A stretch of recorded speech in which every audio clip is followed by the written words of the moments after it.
Mengantisipasi terjadinya kebakaran saat libur panjang Idul Fitri, warga yang meninggalkan rumah dalam keadaan kosong dihimbau untuk memastikan aliran listrik dan kompor tidak menyala.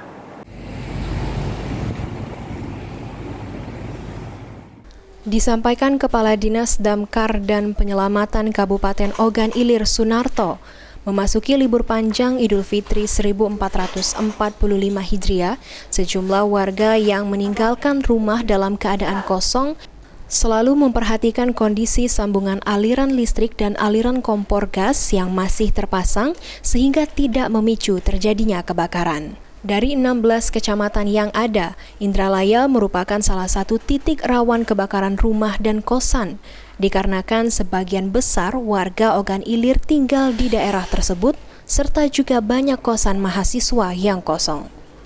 Oleh karenanya, mengantisipasi terjadinya kebakaran, Dinas Damkar dan Penyelamatan Ogan Ilir telah mempersiapkan personil dan 5 unit mobil pemadam kebakaran selama libur panjang Idul Fitri 1445 Hijriah guna menjangkau 16 kecamatan dan 241 desa yang ada di Kabupaten Ogan Ilir.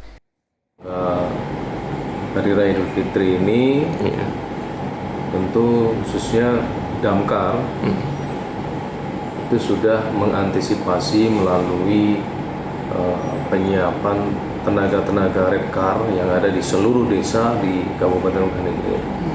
Jadi redcar ini sudah berfungsi, sudah optimal, mereka hadir di tengah-tengah masyarakat, hadir di desa-desa seluruh kecamatan se-Kabupaten Ogan Ilir, yang diharapkan ini menjadi pertolongan pertama setiap ada kegiatan atau Ahmad Romawi, PAL TV.